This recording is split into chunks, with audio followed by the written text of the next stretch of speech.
Started. So today it's my pleasure to introduce Charlie Baltay, who is faculty here at Yale. So Charlie did his PhD here at Yale in 1963. He worked on antiproton-proton reactions. Since then, he's worked on a number of experiments in particle physics. He worked at both SLAC and Fermilab. But more recently, he's become interested in astrophysics and cosmology. That's what he's talking to us today. So he's going to present some new measurements of Hubble's constant. So please take a look. Thank you. Well, it started as you probably all know, we've been having a supernova survey, which we call the Silla Supernova Survey, using the Schmidt telescope at the Silla Observatory in Silla. And we had that telescope, the 1 meter, to ourselves for the last 5 or 6 years. And with the Yale-built large area, 10 square degree Quest camera, it's a CCD or silicon camera. And we discovered hundreds of low redshift type 1A supernovae. We've been having a collaboration for about the last 10 years with the Carnegie Supernova project. So that's people like Mark Phillips, Wendy Friedman, et al. On the sort of the Carnegie Supernova project. And you see, the Carnegie people had no way of discovering supernovas. But they did have a telescope or two. They had the 1 meter scope and the 2.5 meter DuPont telescope for follow-up work. And we insisted on having a spectrum for each supernova. So that's where their 2.5 meter was very, very important, okay? So it was really a win-win collaboration. We supplied all the supernovas. They did the follow-up with the 2.5 meter. And then we used this sample of supernovas to carry out, amongst other things, a precision measurement of the Hubble constant. We also planned to use this sample as an anchor for the WFIR Space Telescope. So this sample used a number of different purposes.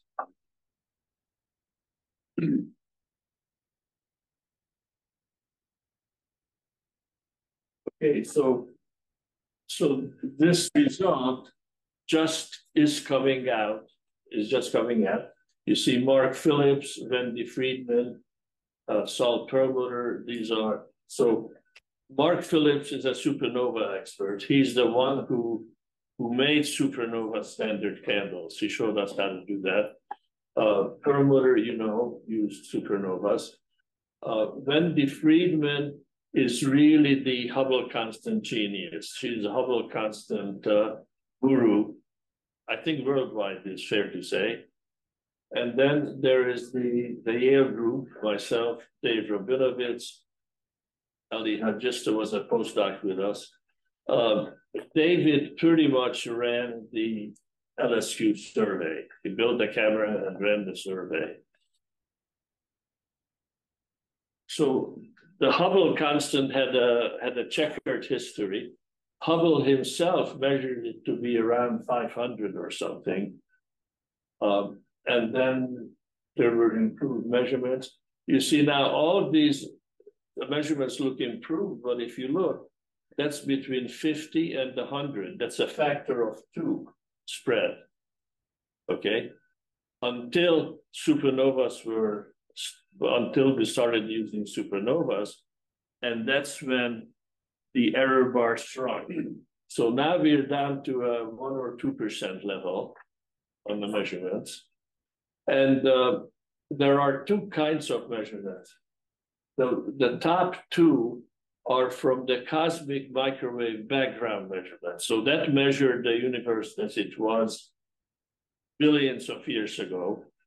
And what they really did is they measured all the parameters of what's called the standard model of astronomy, okay?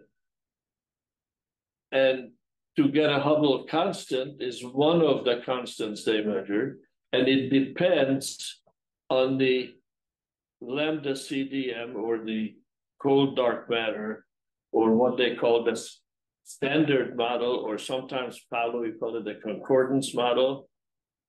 So that result depends on the concordance model or the standard model of cosmology being correct.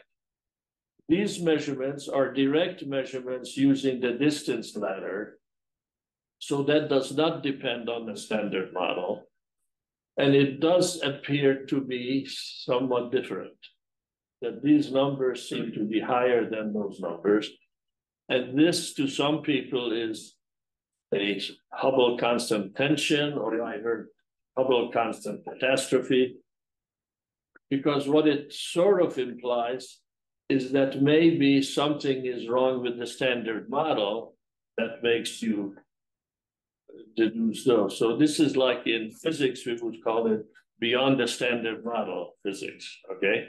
So that's the tension, and even though the measurements now changed from this kind of errors to 1% errors, we still have a problem, okay?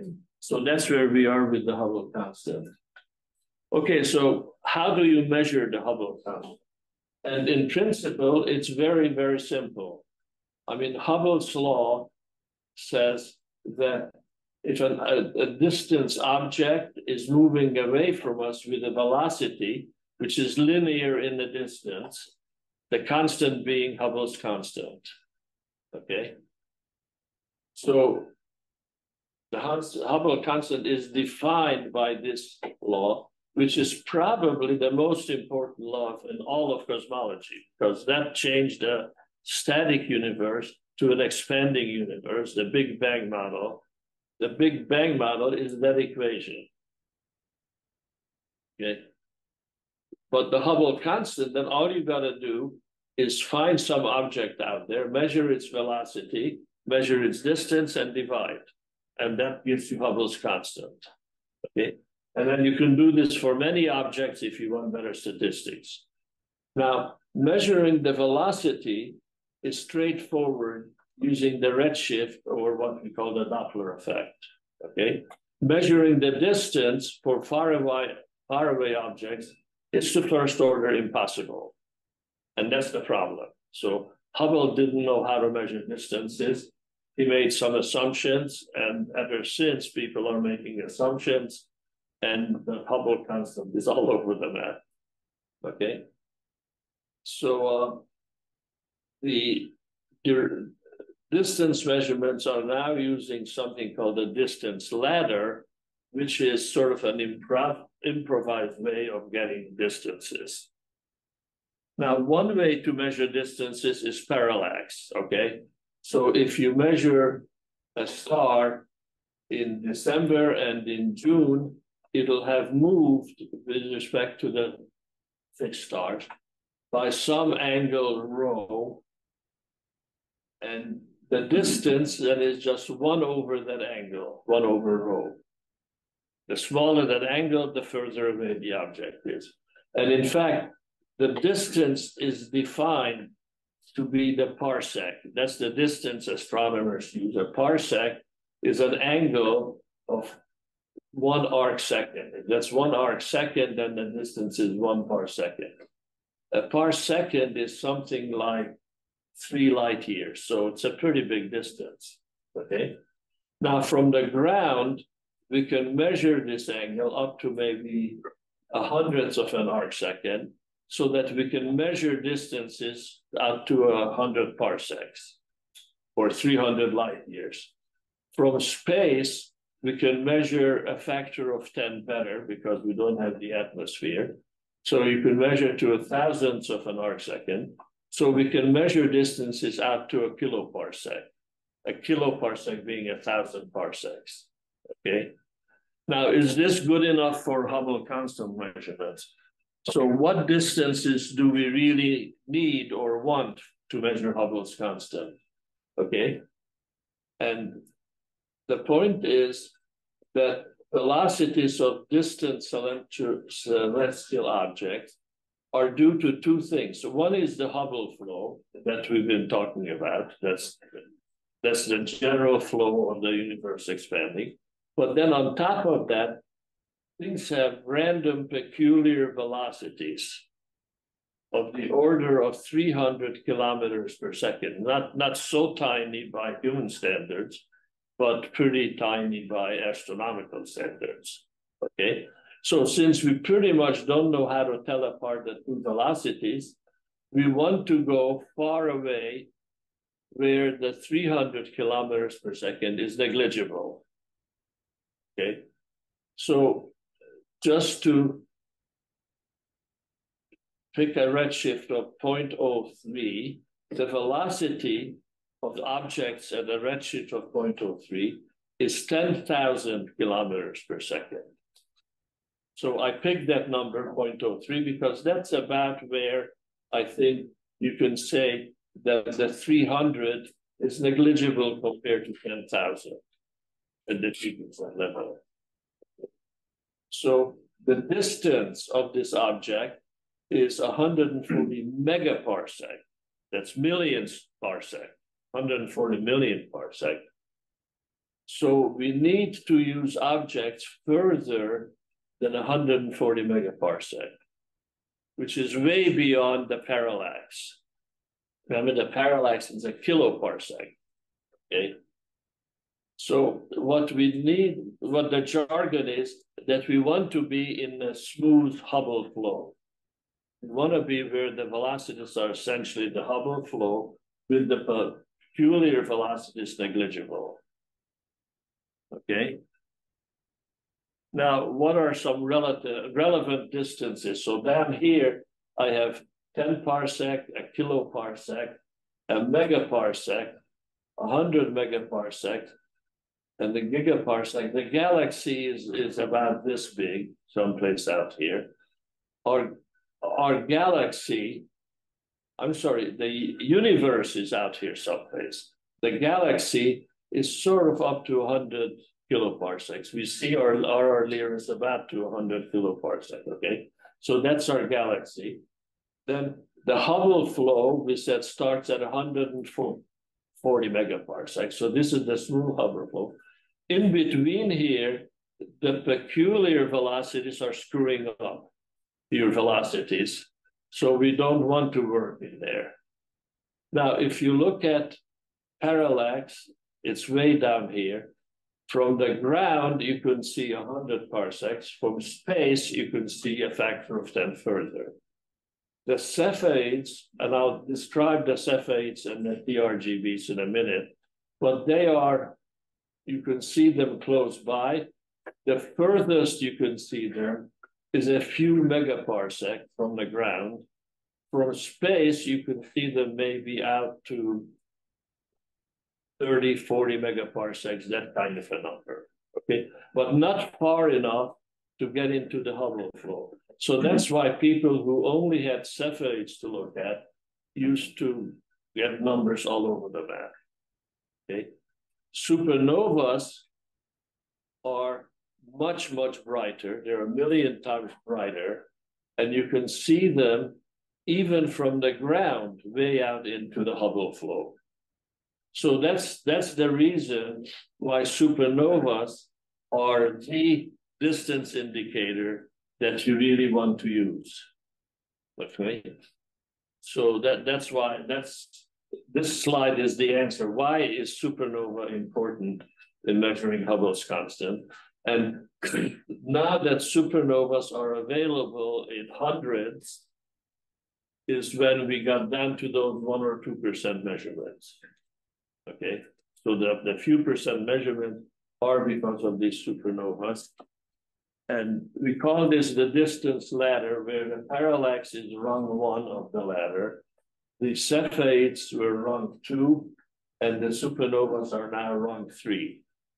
And we use the parallax to calibrate the nearby Cepheids, and then the faraway Cepheids, the space Cepheids, calibrate supernovas. Or the parallax calibrates the TRGBs, which I'll explain in a minute what the hell they are. Can I ask you? And yours?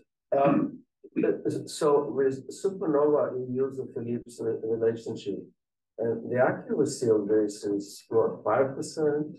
How do we get to 1%? By having a few hundred of them. So the systematic somehow cancels out by having the... Well, we think we can control the systematics that well. And that's why it took 10 years. Okay. I mean, it's, and you know, Mark Phillips, Saul Perlmutter are world experts, including the Yale Group. A fighting with God. Yeah. Okay, so this then gives you the landscape of to measure Hubble's constant really is something like 3 or 4 different experiments. And we're using space-based experiments for parallax, space-based experiments for Cepheids, space-based experiments for the TRGVs. The supernovas, we can use ground-based because they're so much brighter. I have another question for you. Why is the space-based doesn't seem to help you that much for the supernova? Space-based.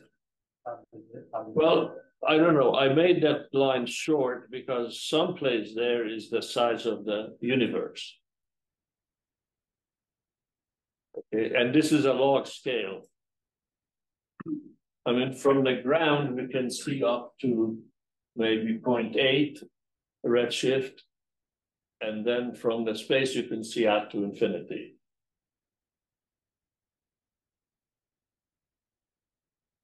Okay, so let me just have one slide which indicates how do we use standard candles as distance indicators? In astronomy, we measure brightness or luminosity on a log scale. The units are magnitudes, which is a modern system invented by Aristotle 2,000 years ago. See, Aristotle walked around at night, say, oh, there are stars, some are bright and some are faint. So the brightest stars, Aristotle called stars of the first magnitude. The faintest stars, as I could see, he called the 6th magnitude. So the magnitude are a backward system. The brighter the star, the smaller the magnitude. So it pretty much comes down to the magnitude being -2.5. The minus sign is to say that the brightest star is the lowest magnitude. And it's 2.5 times log of the flux. And then some constant, that's a calibration constant. Now, we talk about 2 kinds of magnitudes. I'm going to use in this talk lowercase m for the apparent magnitude that we see on a telescope on Earth or from space, or as the observed magnitude. M is what we call the intrinsic magnitude, and that's defined the magnitude you would see at a distance of 10 parsecs from that object. Okay, so that's sort of an absolute or an intrinsic magnitude, okay? Now, in a flat universe, the brightness falls off as 1 over distance squared. So we say that the observed magnitude is the intrinsic magnitude plus 2.5 log d over 10 parsec squared. So it's falling off as 1 over distance squared. Okay, falling off is what changes to a plus sign. Okay, so for example, a supernova at 300 megaparsec, the supernovas, you know, as I explained, have a magnitude of -19. So that's really, really very, very bright. Okay, so then the observed magnitude is -19 plus 2.5 log 300 times 10 to the 6, because it's a megaparsec squared. So that's -19 plus 37 is, we see that supernova at a magnitude of 18 or 18.4. Okay, and so if you know m for a class of standard stars, and you measure little m, then you get the distance. And often we use the distance modulus, which is just the observed magnitude minus the intrinsic magnitude. And that's just the distance. That's the distance on a log scale. Okay. So that's how we use a standard star. If you know m, calibrating the supernova means measuring what m is exactly. And then you measure little m and you get the. Okay, so let me now say a few words about the various stars. So Cepheid variable stars can be seen in our galaxy and other nearby galaxies, but not really at cosmological distances, as we saw on the slide before. They're periodic variables. The period was sort of 5 to 50 days. So this is a typical period. This one happens to be around 10 days. Okay, but they're very characteristic periods. Okay. And the beauty of the Cepheids is that there's a tight correlation between the period and the intrinsic luminosity. Okay. So that's like this. So that this is the period in days, and this is the intrinsic luminosity. So it's sort of up around 4, but it's spread out. So you have to measure the period, and from the period you can get the magnitude.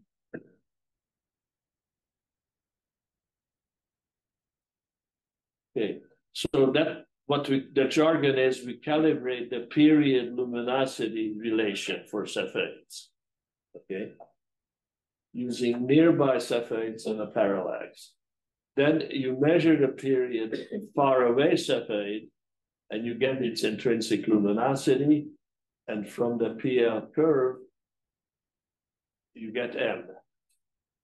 Okay? Once you know M and you measure little m, then you get the distance. Okay? So that's the beauty of the Cepheids, and people have been using it now for decades. Okay, now the TRGPs are the tip of the red giant branch, and they're very curious stars. If you take a main sequence stars like our sun, they burn hydrogen to helium in their core. And that's our sun, and that's a hydrogen bomb. And the hydrogen explosion keeps the gravity from collapsing in. When the core runs out of hydrogen, the star often becomes a red giant, which keeps burning hydrogen to helium outside of its core, because the core is now run out of hydrogen. But the fact that it's burning hydrogen outside of the core keeps heating the core. When the core reaches 10 to the 8th Kelvin, then another process sets in, which is called the triple alpha process by nuclear physicists. And that's sort of 3 heliums go to carbon. Okay. And this is called a helium flash. When it reaches that temperature, then it goes bang. After the helium flash, the TRGP settles down to a constant brightness of intrinsic magnitude -4, but within 5%. Okay, so these are really standard stars. And again, the intrinsic magnitude can be calibrated with parallax, and then you can measure the apparent magnitude and get its distance. Okay. So these are just recently, I shouldn't say discovered recently, but they realized recently that you can use these as a standard candle. And in fact, it's Wendy Friedman who did that. Okay, now talking about type 1a supernovas. These are about 1 million times brighter than Cepheids. I mean, these guys are really bright. You can see them almost all the way out in the universe. Okay. And they even outshine the host galaxy it's in. and they can be seen, as I said, at few distances. What they are is the following. They're the death of a star, but not a star that runs out of hydrogen, but it's a star like maybe a white dwarf, which is a star smaller than our sun. So they're typically 0.6, 0.8, 1 solar masses, okay? Now there is something called the Chandrasekhar limit of 1.4 solar masses, that if an object is less than 1.4 solar masses, its nucleus is strong enough to hold it out. At 1.4 solar masses, it implodes or explodes, explodes. Okay, so what happens is that this white dwarf, if it happens to be in a binary system, and its binary system is a gaseous star, then the white dwarf sucks stuff. It's called accretion by astronomers. It accretes and gets bigger and bigger. So it gets to be 0.8, 0.9, 1, 1.1, 1.2. When it reaches 1.4, it goes bang. So that's why it's a standard candle, because it goes it's a threshold effect. So they're around minus 19 magnitude. Naturally, they are plus or minus 0.5, which is not that great a standard. It was, in fact, Mark Phillips who showed us that the supernova explosion has what we call a light curve. When it explodes, it gets brighter for about 10 days, then it fades away in about 6 weeks. So we call this a light curve, the luminosity versus time. The width of that light curve is correlated to the brightness, so that the wider the light curve, the brighter the object. There's also a correlation between color and the host galaxy mass. So when you correct for all of these things, so we take the observed measured magnitude, we correct it for the width of the light curve, we correct it for the color, and we correct it for the host galaxy mass. And that gets us down to something like 10 to 15%. Okay, and that was Mark Phillips's contribution to the world, okay? So again, we calibrate the supernovas by either Cepheids or TRGPs, where they overlap to get the supernova intrinsic magnitude M and the coefficients alpha, beta, gamma. So that's what we call calibrating the supernovas, is to get all of these, is to get the absolute magnitude and these correction coefficients. Okay, so this just shows the relative intrinsic luminosity. So these are the luminosities if I were up close. You see the sun is about +5. The Cepheids are about -4. And that's the funny thing about this magnitude system. The bigger negative, the brighter, okay? So you see the type 1a supernovas are out here at -19. Now, 5 magnitudes is a factor of 100, okay? So this thing is about 1,000,000 times brighter than the Cepheids. So that's why supernovas are the name of the game in measuring Hubble's constant. It's really the way to go. And when people started having large enough numbers of type 1a supernovas is when we get down to those 1 or 2% measurements. Okay. So let me now say a few words of, there are 4 things to do here. One is to use parallax to calibrate the Cepheids, or to use parallax to calibrate the TRGBs. then we assume that a faraway Cepheid is just like a nearby Cepheid, because the universe is homogeneous and everything is the same everywhere. Then where we overlap with the supernovas, we use the Cepheids to calibrate the supernovas, or the TRGVs to calibrate the supernova. Once we've calibrated the supernovas, we get out into the Hubble flow, and we divide the velocity by the distance, and that gives you the magnitude. Okay? But you see, space really makes it. So space and the availability of a lot of supernovas is what made that big jump from that muddy factor of 2 measurements down to that 1-2% measurements. Okay. So let me go through these 4 calibrations just very crudely. Okay. So the Cepheid calibration were done by this guy, Adam Rees. Okay. So he measured lots of Cepheids from space. So using the Hubble Space Telescope, WFC3 camera, that means something to astronomers, okay? So he measured something like 75 Cepheids in our Milky Way with the Hubble Space Telescope.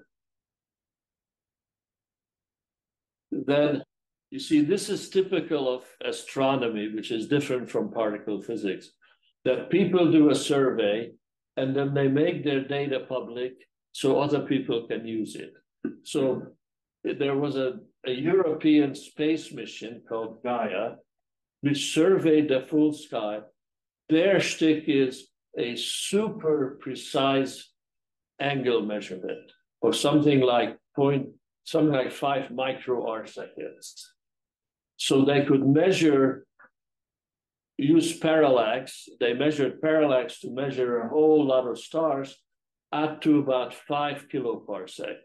So that's even more than I said on my first slide, okay?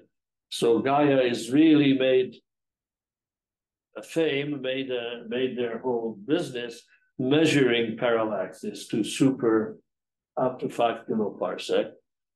So Adam Rees found the Gaia parallax distances for the 75 nearby Cepheids to calibrate the period luminosity. And there's also a small metallicity correction. Fe/H is the ratio of iron to hydrogen in a star. Actually, it's used for all heavier elements compared to hydrogen. So the luminosity is sort of a central luminosity. MP1 is MP at P = 1 and delta Fe = 0. So if alpha and beta are 0, then M would be MP1, okay? Calibrating the Cepheids means measuring MP1, alpha, and beta, okay? So he used the Gaia space mission to calibrate the Hubble Space Constant measured Cepheids, okay? So he then got this MP1 is minus 5.915, blah, blah, alpha and beta. Okay, so this is calibrating the Cepheids. Okay, now to calibrate the TRGBs, that was done by Wendy Friedman, okay? So again, using the Gaia early data release, EDR3, to measure the parallax distances, she did a slightly different way. She measured the distance to the Large Magellanic Cloud. That's a galaxy near to us, okay? And so she measured that distance to be, but expressed not in distance, but in log distance, okay? So in log distance, it's minus 18.447, okay? Then she found hundreds of TRGPs in the halo of the Large Magellanic Cloud. You could just barely get them that far away. That's kind of the limit of where you can see TRGBs. And then she used the Gaia, well, she assumed that the TRGBs in the Magellanic Cloud are the same distance as the Magellanic Cloud. So therefore, she got a calibration that the TRGBs are minus 4.049 plus or minus 022 plus or minus 029. There's no corrections. And that's the beauty of the TRGBs. They have no corrections. You see, the supernovas have lots of corrections. The Cepheids have corrections for period and metallicity. These are pretty much an absolute standard, okay?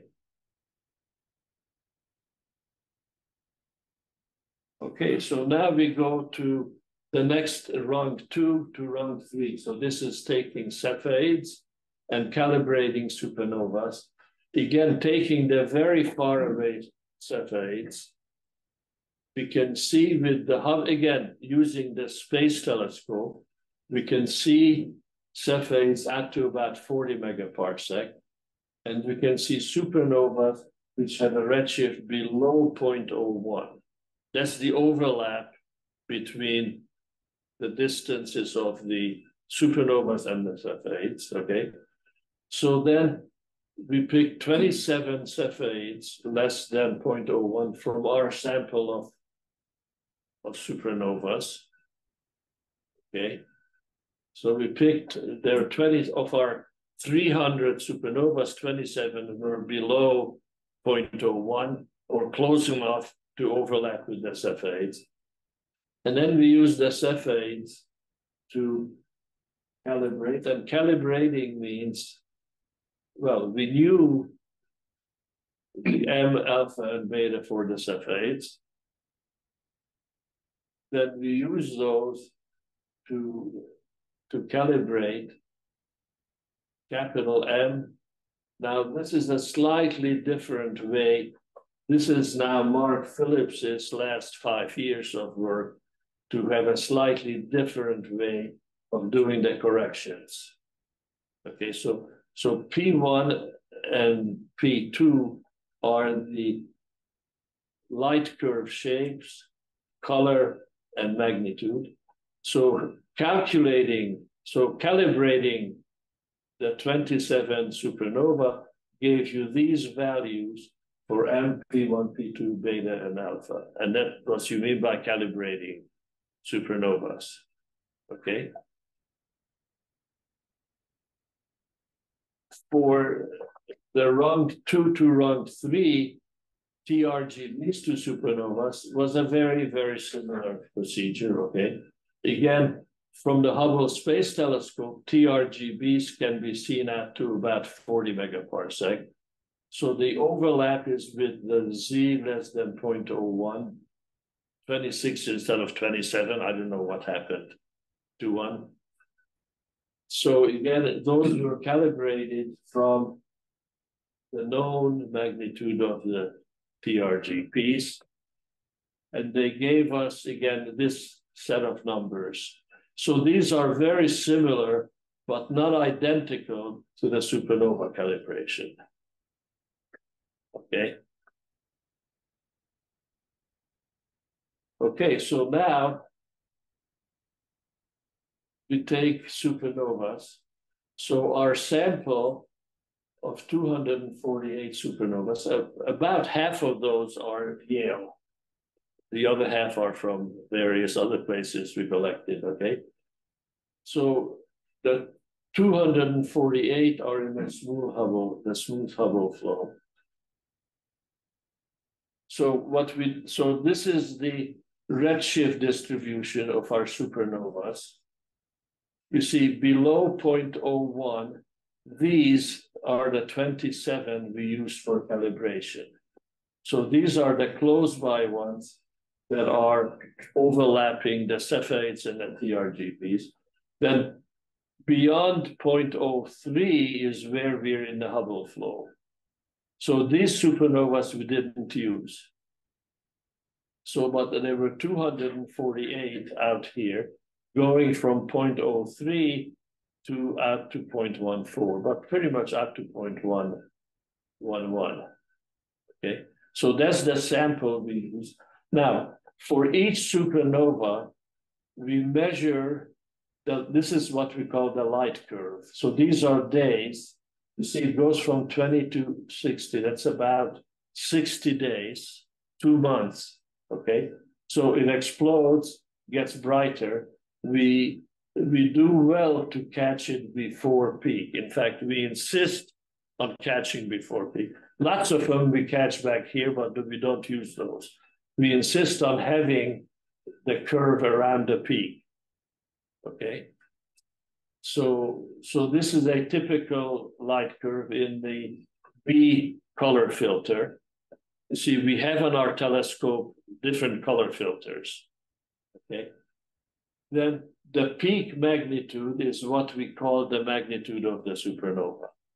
Okay, and then we get this peak with different color filters to get the color. Remember B minus V. The colors also are logarithmic, so that B minus V is really the ratio of the blue to the visible. Okay, so for each supernova, so there's a whole 10-year story of supernovas and how you calibrate them. And in Perlmutter's days, it was 17%. We're now down closer to 10%. Okay.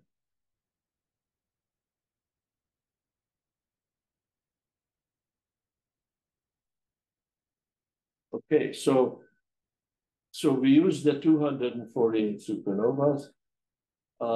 These supernovas, as I have been imaged repeatedly with a few decagents in several color filters. From these, we fit the light curves in several filters, get the peak magnitude, and this SBV is the parameter.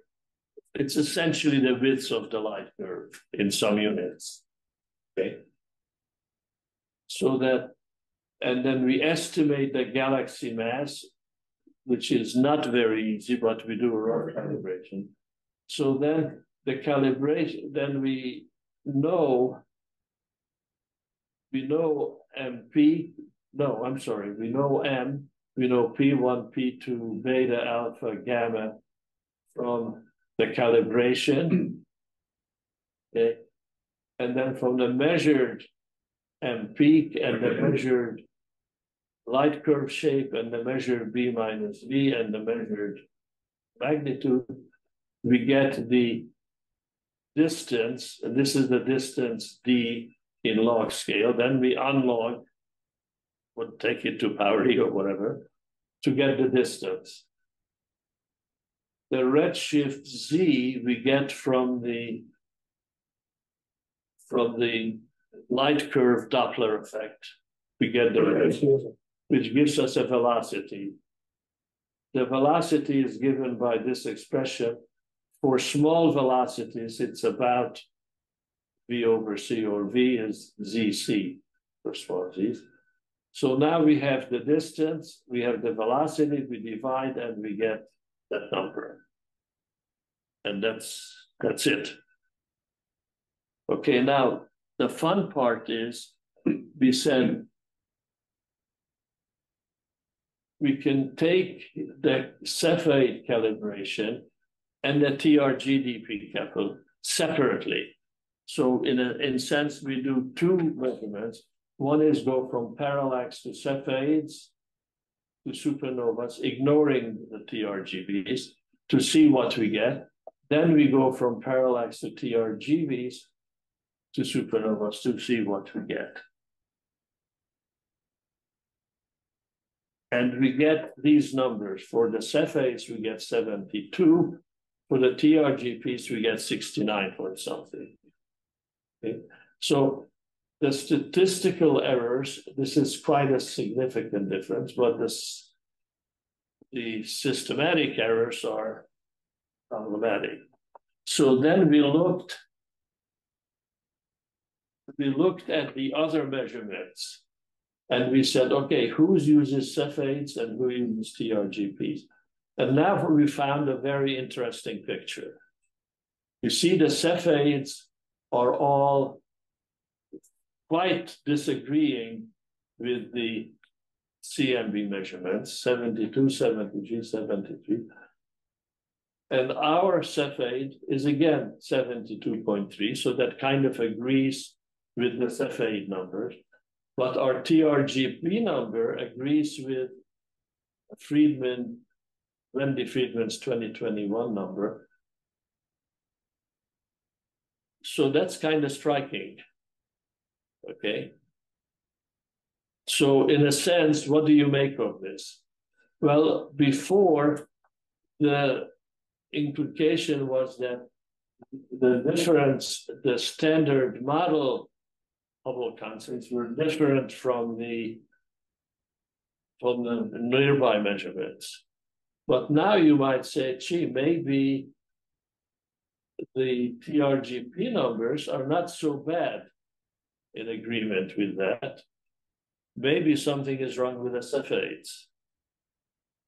So it puts us, now I wish the error bars were a factor of 2 or 3 smaller, but it puts a different spin on the Hubble constant tension. And we're the only measurement that did both Cepheids and TRGPs with the same supernova sample. So and everything else is the same except the calibration. So anyways, that's where we are. Okay, that's it. Thank you.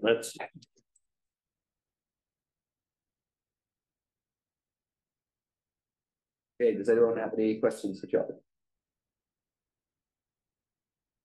Thanks for a nice talk. I see that in your talk you focus on extragalactic supernovae. Is there anything that we can learn about the Hubble constant from the next galactic supernova? Well, what do you mean for in-galaxy supernovas? Yeah. They're very rare. I think one happened in the 1500s. You see that the trouble with supernovas is that they happen uniformly per unit volume, per unit time, okay?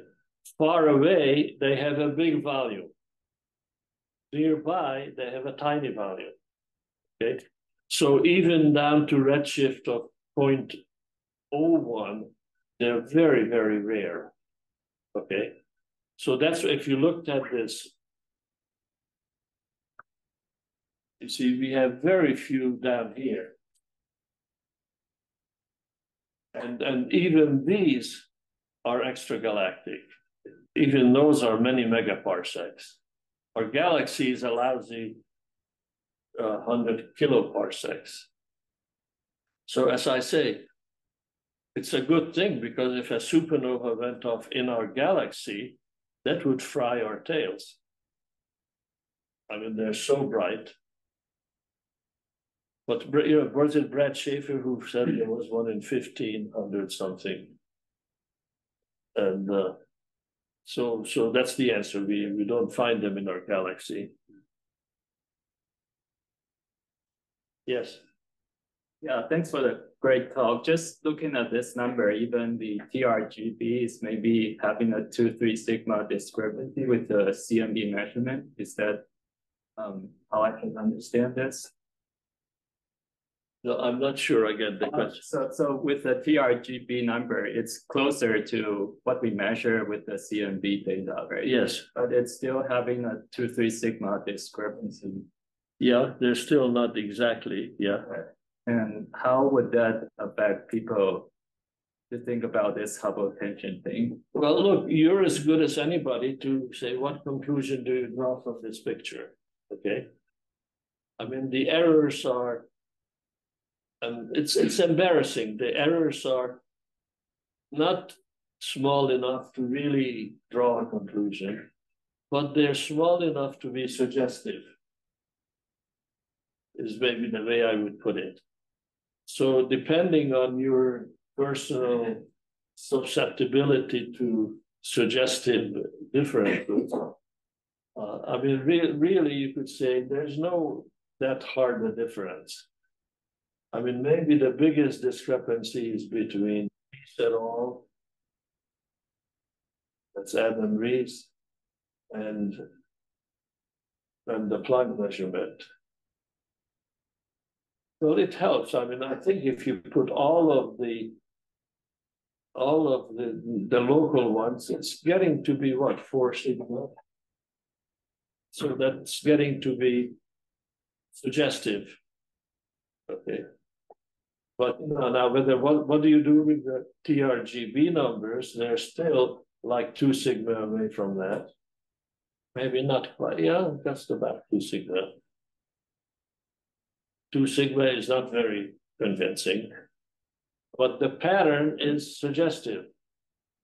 Okay, you can't deny that it's kind of suggestive. I wanted to come back to the Phillips relationship.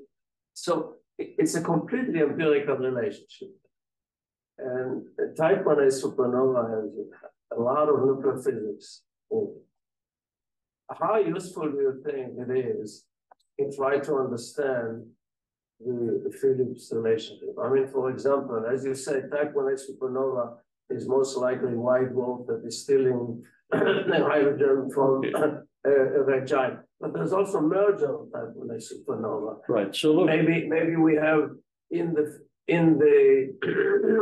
200. Let me give you this answer. It's extremely important to understand type 1a supernova for reasons like this and for measuring the expansion acceleration of the universe. Okay, and that's what we've been doing for the last 10 years. That's why we gather a lot of nearby supernovas which are not affected by the cosmology, and you can study the supernova. The other comment I make, but there's no way I would trust the nuclear physicists. I mean, they do calculations, and so what? Okay, it's really all empirical. It's all empirical. So, and you're not worried about the fact that maybe in the type 1a supernova sample that we have, we might actually have a collection of different. Oh, we know there are some outliers. So we throw away the outliers, which is always a little bit dangerous. But you're right, it's an empirical science. We study the nearby supernovas to learn as much as we can, and that's how that formula is arrived at. Okay, I mean, Mark Phillips is one of the chief people who do that sort of thing, and so yes, it's very important to understand the supernovas.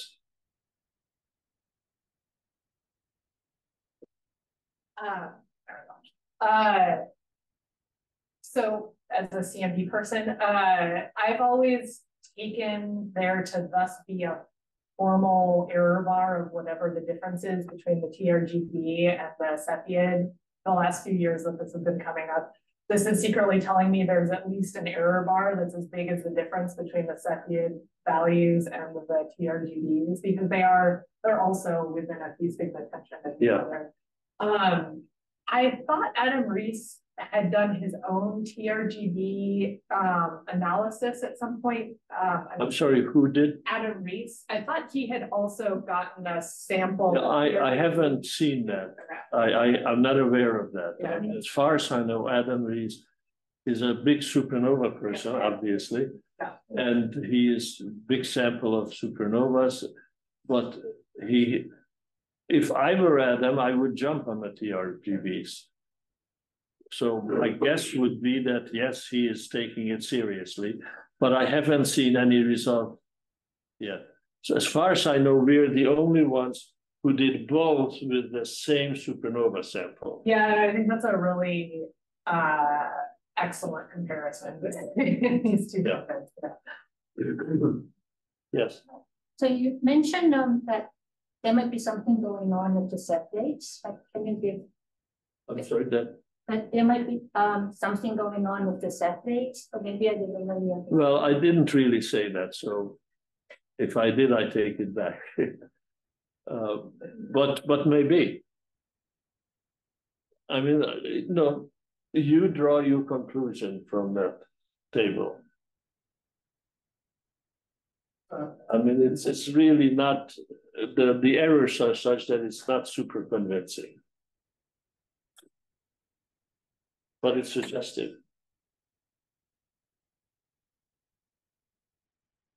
I mean, the world of astronomy has made a pretty fair fuss about this, right? About the inconsistency of the. So I think this changes it slightly.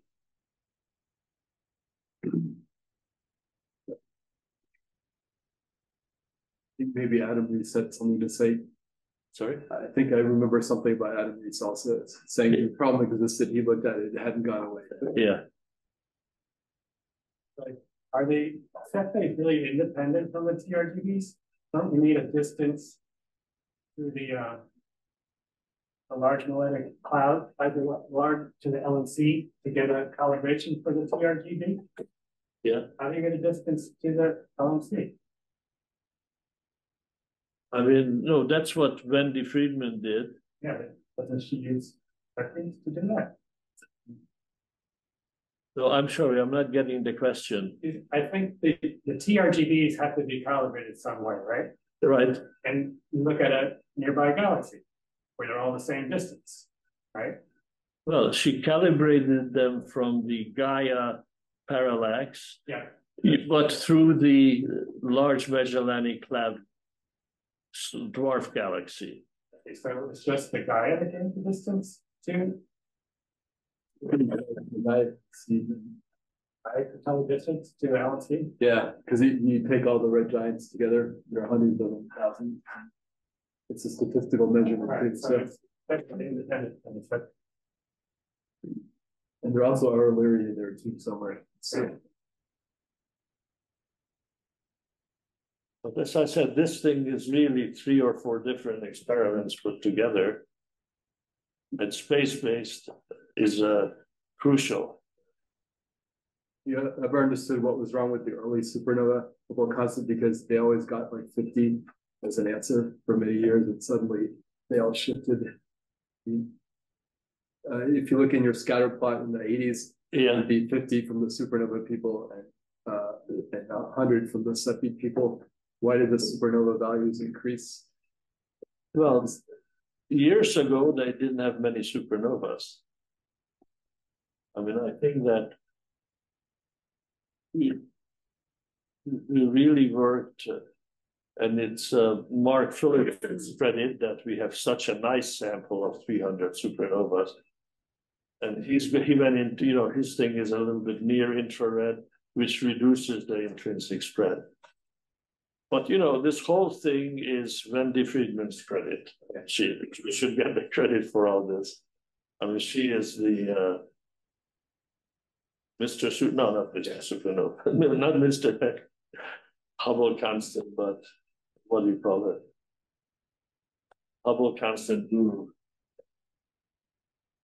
Following up on this question, were there any progress solved for where they had a spectroscopic program to break things up into like 5 classes to go beyond the Marx-Phillips relation?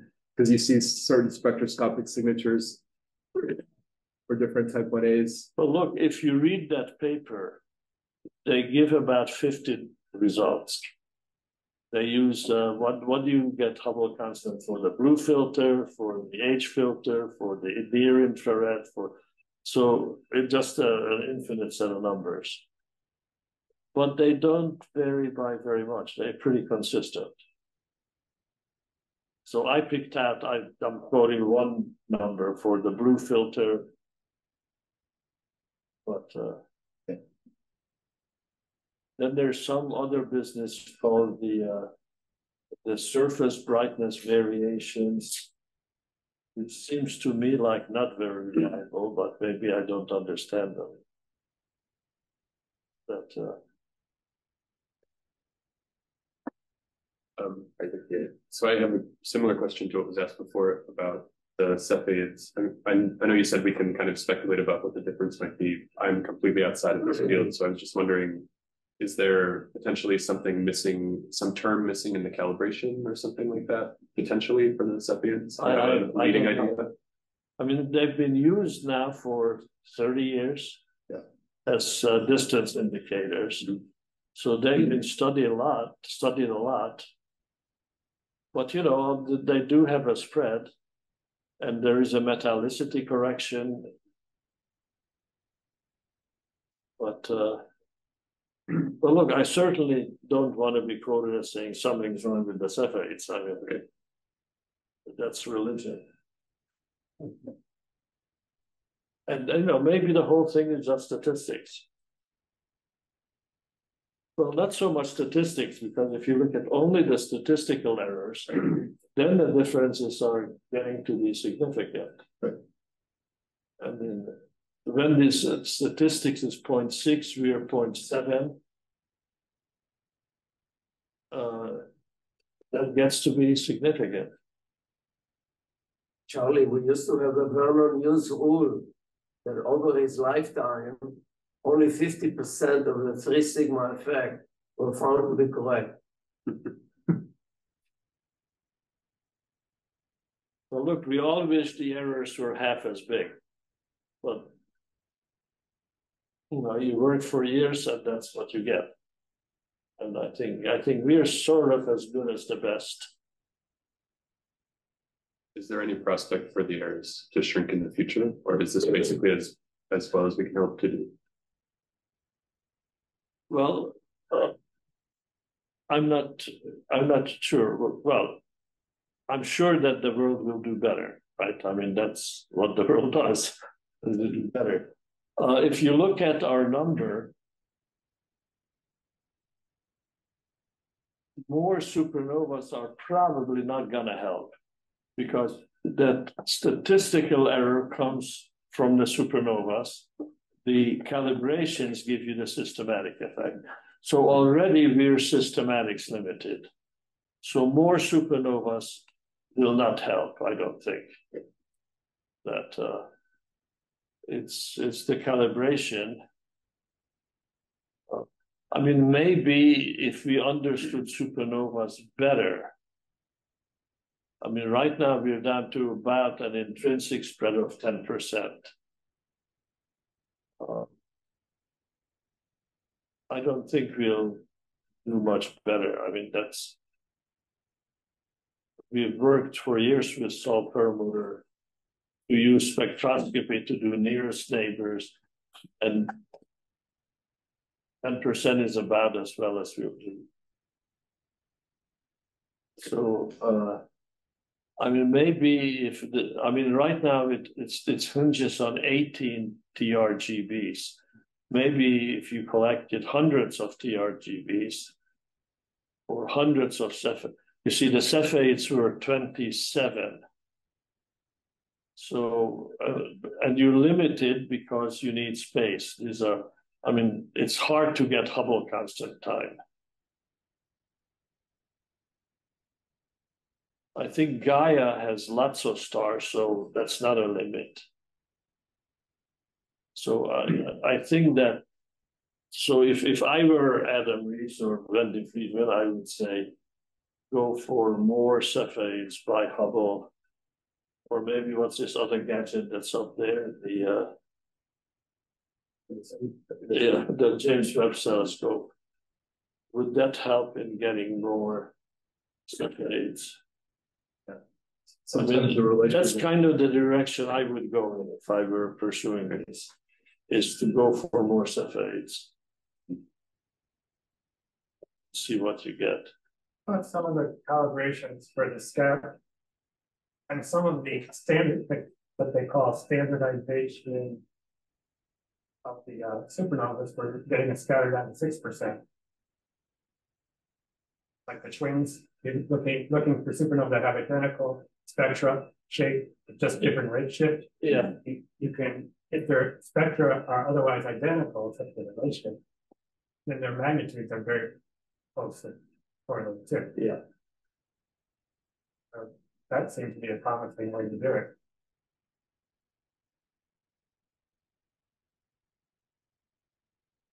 Okay, we're a few minutes past the hour now, so maybe we should stop there. Let's thank Johnny again.